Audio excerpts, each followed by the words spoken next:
going on, guys? I'm going to be doing a review of the Grayl GeoPress, the new one that just came out, not the light version, but the big mama, the 24 ounce. Now as we open up the package, it says, one press, global protection. Okay, now as we open it up, if there is magic on this planet, it is contained in water. Obviously it comes with a thank you guide, yeah. Comes with a little pamphlet, it's got a bunch of stuff on it. Does anybody actually really read this stuff? I don't know. If you do, go ahead. I will pause the video. You can pause the video, do whatever you need to do. This side is a little bit more, put it in the water and then you squish it.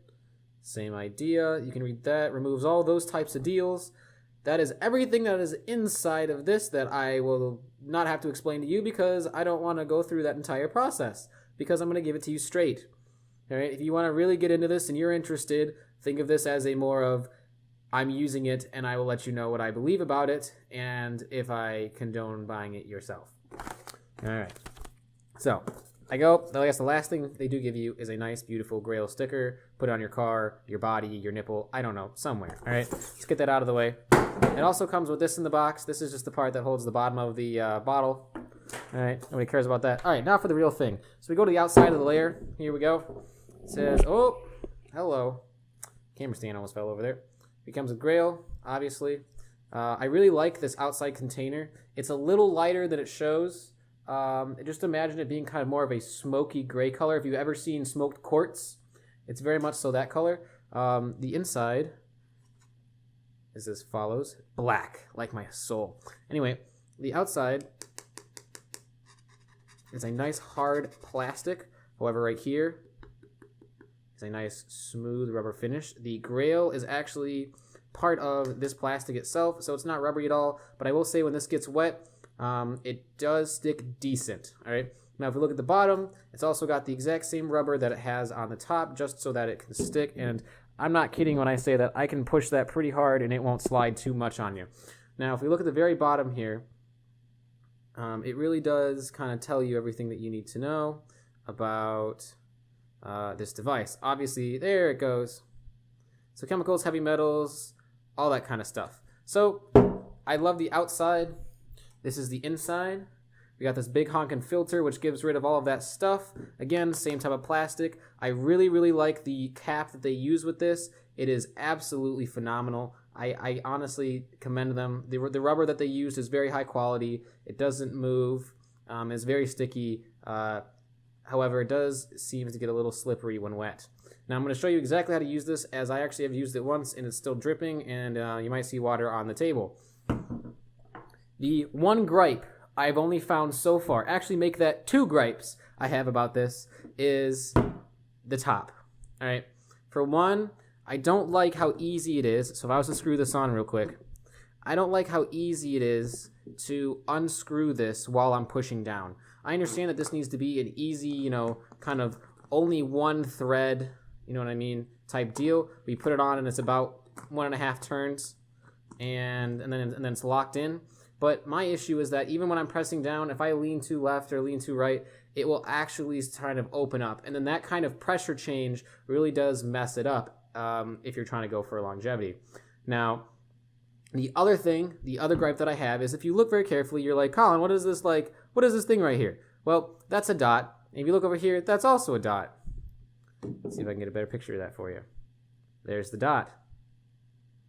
And so what you have to do is while this is completely closed, if you were to put water in this all the way up to the little chink right there, and then you put this on top, and then you push the way it's designed, there's no way that the air can go out of this and then the water can fill up through this tube and then go up to the top because this isn't open.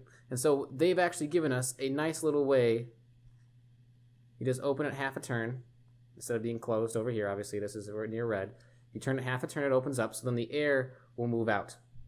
Now, the second gripe I was talking about is I love this top. I love the way that it is threaded on there. Absolutely great design. But the issue is this right here. This is what matters. All right. This is a similar type of material and plastic to the front of the bottle as well. This kind of green color. However, I'm very uncomfortable with how long this is going to last. I have a feeling if it's in a lot of heat, a lot of cold, anything that's a little not normal it will break very easily. I will let you know over longer periods of time what's going to happen, but right now I am a little skeptical of the longevity of just this part.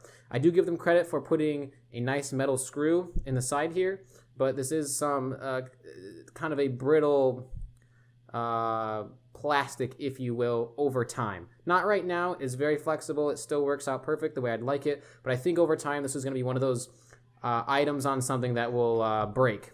And I'm assuming that's why there's a screw so you can replace it. But again, you're paying a lot of money for this, so I would assume that they would have used maybe a little bit different material. Only time will tell for that. So what we're going to do is we're going to lock it like I said. Now we're going to turn it to the unlock position. And then I'm going to get you guys some water real quick, and then I'm going to show you how this works. All right, ladies and gents, we are back. I have filled up my bottle all the way to the line. You can see the water kind of moving there. Now what we're going to do, just as they instruct, remember I have already opened up the top nozzle, is you're going to put both palms on either side like this, and you're going to push down as hard as you can.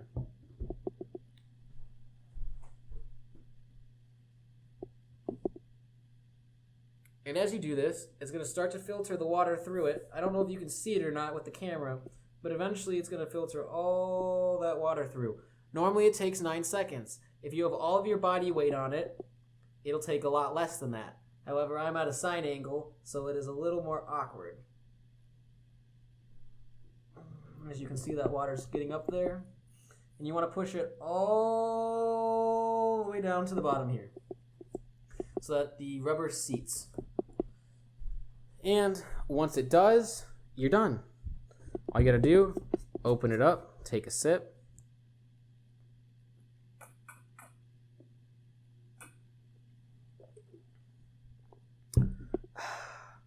Delicious water. I will say for the first 5 uses of this, when I went through it, the plastic inside, even though it is BPA free, still had a very plasticky taste in my mouth. It did go away over a little while, but again, it is definitely there, so I would thoroughly wash it beforehand. Even when I thoroughly washed it, there was still a little bit of plastic. Not really sure about that for longevity, if that's still maybe leaking into it because you're tasting it, but just something that I realized. One other thing that I would be weary of is if you wash this or you get this dirty, it is very specific on how to clean it. And in my opinion, some of the aspects of this filter, obviously you can't put it on an airplane. You have to bring it with you inside. You can't go to extreme temperatures of cold, extreme temperatures of warm. But if you went to California and you're like, hey dude, I need to use this, like that type of temperature, that heat, I still believe would make this a lot more brittle. So again, that and the way that this rotates are the only 2 gripes I have. Everything about this is beautiful. I love that even when it's wet, it stays still very sticky. It has a great kind of feel in the hand. Again, with the nice little reminder on where to put the water. Overall, Grayl did a fantastic job with this product. They're just starting. I will put their links in the description. They used to be on Kickstarter, if they're not still, and they have used and innovated from hikers and people who actually would take out their test models, go out into the wilderness, and then survival use it, not just kind of put it in a lab or give it to a couple people and go, hey man, you want to try this and work out some bugs? No. This is not what they did. They went full blown, making sure that this was the best way they could possibly get. And let me tell you, for what you do get, I think it's worth it. All right, guys, I'll see you later in the next one. Peace.